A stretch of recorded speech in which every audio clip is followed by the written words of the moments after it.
যে কোনো লোডকে আপনি রেগুলেট করতে পারবেন। ফ্যানের স্পিড বা মোটরের স্পিড কমানো বাড়ানো আমি আরও একটা অন্য লাইট লোড কানেক্ট করে আমি দেখাচ্ছি।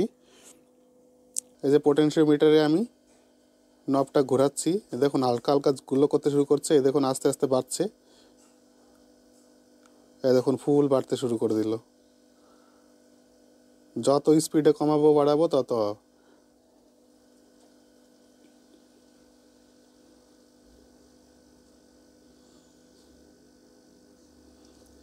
মোটর স্পিড কন্ট্রোলার কেনার জন্য 150 থেকে 200 টাকা খরচা করার কোনো প্রয়োজন নেই, বা ভোল্টেজ রেগুলেটর কেনার জন্য কোনো পয়সা খরচা করার দরকার নেই।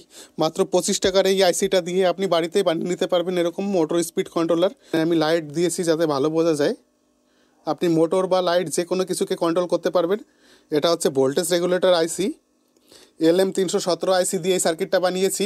বিস্তারিত জানতে গেলে পরে ফুল ভিডিও দেখতে হবে। এই পোটেনশিওমিটারের এই নবটাকে কমালে বাড়ালেই লাইট অথবা ফ্যানের স্পিডকে লাইট কম বেশি গোলো করবে, অথবা ফ্যানের স্পিড কমবে বাড়বে বা মোটরের স্পিড কমবে বাড়বে। এটা অ্যাকচুয়ালি একটা voltage regulator circuit, motor speed কন্ট্রোলও করতে পারবেন। আমরা LM317 আইসি দিয়ে বানিয়েছি, যার 1.5 অ্যাম্পিয়ার কারেন্ট আউটপুট এবং 1.5 ভোল্ট থেকে 37 ভোল্ট পর্যন্ত রেগুলেট করতে পারবেন। এই প্রজেক্টটা বানাতে বেশি কিছু উপকরণ লাগে না, আমরা একদম কম উপকরণ দিয়ে বানাবো, মিনিমাম। বেশি কমপ্লেক্স করব না জিনিসটাকে, একদম সহজ সরলভাবে এটাকে আপনাদেরকে বোঝাচ্ছি আমি কিভাবে এটা কাজ করে। এটাতে মেইনলি আমি কিছু সোল্ডারিং অলরেডি করে রেখেছি, কারণ হচ্ছে আপনাদের সময় বাঁচানোর জন্য, যাতে ভিডিওটা খুব বেশি লম্বা না হয়। এখানে আমি ডায়োড নিয়েছি দুটো, এর এই দিকটা হচ্ছে অ্যানোড, এই দিকটা হচ্ছে ক্যাথোড, দুটোরই তাই, এদিকে অ্যানোড এদিকে ক্যাথোড। এবার আমি যে ট্রান্সফরমারটা নিয়েছি সেটার যেটা লো ভোল্টেজ সাইড, মানে স্টেপ ডাউন যেদিকে হচ্ছে সেদিকে হচ্ছে 12-0-12, মানে এই যে এদিকে একটা 12, এদিকে একটা 0, এদিকে একটা 12। আমি অনেক ভিডিওতে এটা এক্সপ্লেন করেছি, আবারও বলছি। তাহলে যে 12 ভোল্ট দুটো রয়েছে সেটা এই ডায়োড দুটোর অ্যানোড সাইডে জুড়বে, আর ক্যাথোড সাইডটা শর্ট হয়ে যাবে, মানে একটা জায়গায় জুড়ে যাবে। তারপরে আমি একটা কি করব, ক্যাপাসিটার নেব, 2200 ইএফ 35 ভোল্ট নিয়েছি আমি। এই ক্যাপাসিটারের এই দিকটা নেগেটিভ, এই দিকটা পজিটিভ, দেখুন এখানে মার্ক রয়েছে।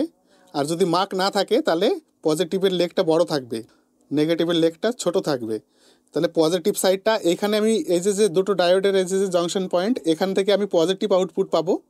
পজিটিভটা আমি ক্যাপাসিটারের পজিটিভ টার্মিনালটা এর সঙ্গে যুক্ত করে দিয়েছি, আর যে নেগেটিভ টার্মিনালটা রয়েছে সেটাতে এই 0 মাঝখানের এটা 0 এখানে নেগেটিভে যুক্ত হবে। লাল কালার দেখে পজিটিভ ভাববেন না। এটা ট্রান্সফরমারের একদিকে আমি এসি ক্যাবেল এখানে আছে, এসি ক্যাবেল দিয়ে আমি এখানে পাওয়ার সাপ্লাই দেবো এই সাইডটাতে।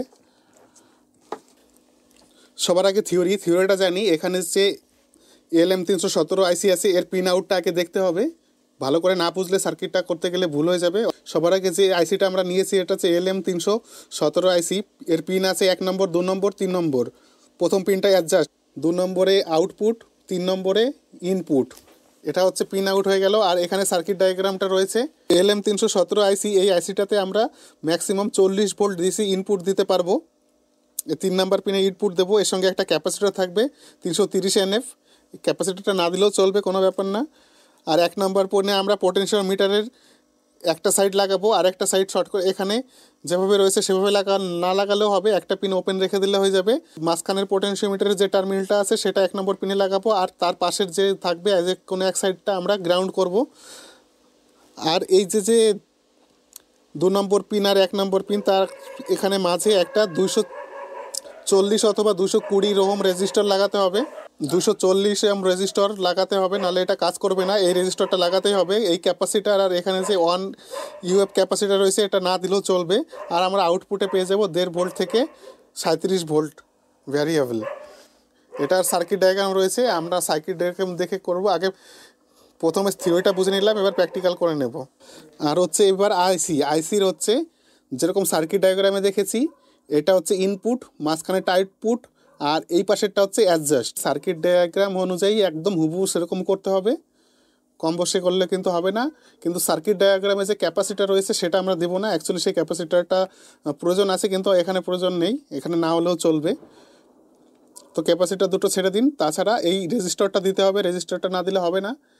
এখানে যে অ্যাডজাস্ট মানে 1 নাম্বার পিন আর 2 নাম্বার পিনে একটা আপনার রেজিস্টার লাগাতে হবে, সেটা 220 ওহম লাগাতে হবে। আমার কাছে 220 ওহম নাই বলে আমি একটু বেশি লাগিয়েছি। তাহলে কি করব, আমি কিছু কিছু কানেকশন করেই রেখেছি। এখানে দেখুন যে এখানে কানেকশন করা আছে। এবার এখানে ইনপুট দেবো, এখানে আউটপুট দেবো। চলুন কেবিলগুলো কানেকশন করে নিই।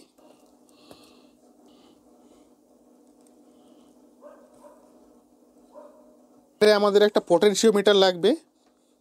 এই পোটেনশিওমিটারের সাহায্যেই আমরা ভোল্টেজটাকে অ্যাডজাস্ট করব, কমাবো বাড়াবো, যেটা ভোল্টেজ রেগুলেশনের কাজ করবে এই আইসিটা। আর এই পোটেনশিওমিটারের মেইন কাজ, আমি 5K পোটেনশিওমিটার নিয়েছি, আপনারা 10K বা 20K নিলেও অসুবিধা নেই। এই পোটেনশিওমিটারে দেখুন 3টা লেগ রয়েছে। এই 3টা লেগের মধ্যে একটা লেগ ওপেন থাকবে, একটা লেগকে কোনো কানেকশান দেবো না। মাঝখানেরটাই আর এইটাতে কানেকশান হবে, মাঝখানে আর একটা যে কোনো পাশে, এই পাশে অথবা এই পাশে। এই পাশে লাগালেও অসুবিধা নেই, এই পাশে লাগালে উল্টো কাজ করবে। এখানে এই পোটেনশিওমিটারে আমি যেটা অ্যাডজাস্ট পিন 1 নম্বর পিন, সেটা আমি এই পোটেনশিওমিটারের মাঝখানে টার্মিনালটাতে অ্যাড করব। আর একটা যে এই টার্মিনালটা, এটাতে আমার যে পাওয়ার সাপ্লাই বানালাম আমরা এখনই, সেই পাওয়ার সাপ্লাই নেগেটিভে যাবে এটা। আর এটা হবে আমার সোর্স, মানে এখানে ইনপুট হবে, এখানে পাওয়ার ইনপুট দেব 3 নাম্বার টার্মিনালে। তাহলে এখানে পজিটিভ টার্মিনালে এখানে যে পজিটিভ রয়েছে, আমরা এখান থেকে পজিটিভ পাবো, এটাকে পজিটিভ দিতে হবে এখানে।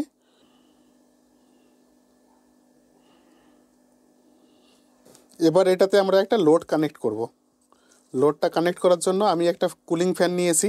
এখানে দেখুন পোটেনশিওমিটার আর লোড, যেটা লোড চালাবো ফ্যান হোক লাইট হোক সেটার, এটা দুটো কমন হবে।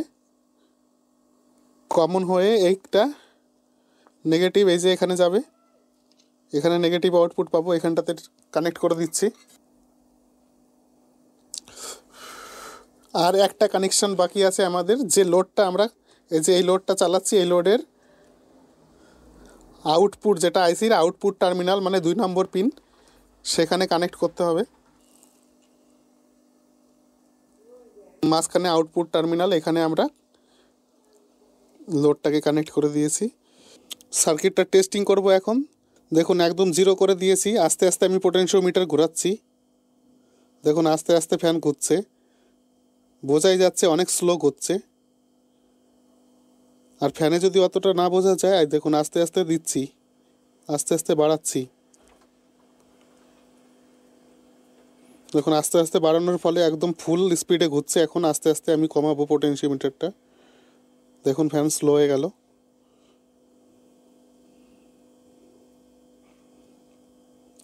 যে কোনো লোডকে আপনি রেগুলেট করতে পারবেন, ফ্যানের স্পিড বা মোটরের স্পিড কমানো বাড়ানো। আমি আরও একটা অন্য লাইট লোড কানেক্ট করে আমি দেখাচ্ছি। ফ্যানে অতটা বোঝা যাচ্ছে কিনা আমি জানি না, তবে একটা লাইট কানেক্ট করে আমি লোডটা চেঞ্জ করে আমি একটা লাইট কানেক্ট করে দেখাচ্ছি। চেঞ্জ করে আমি লাইট লাগাচ্ছি, এলইডি লাইট লাগালে একটু অনেক ভালো করে বোঝা যাবে।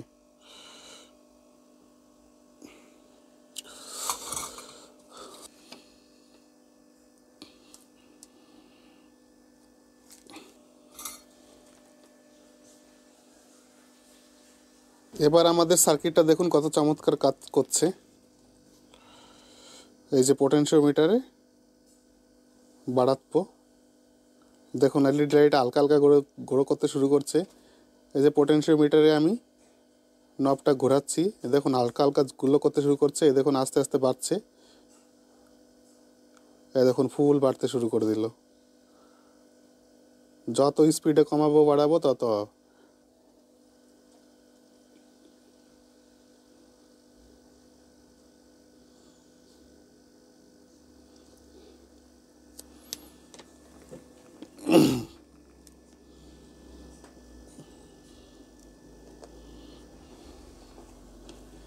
তো এই ছিল আজকে আমাদের ভিডিওটা ভালো লাগলে বন্ধুরা একটা লাইক করবেন, চ্যানেলটিকে সাবস্ক্রাইব করবেন। একটা ভিডিও তৈরি করতে অনেক কষ্ট হয়, অনেক জিনিসপত্র কিনতে হয়, তো প্লিজ বন্ধুরা চ্যানেলটিকে একটু সাবস্ক্রাইব করবেন। চ্যানেলটিকে সাবস্ক্রাইব করতে কোনো টাকা পয়সা লাগে না, এটা একদম বিনামূল্যে। ভিডিওটা সম্পূর্ণ দেখার জন্য অসংখ্য ধন্যবাদ।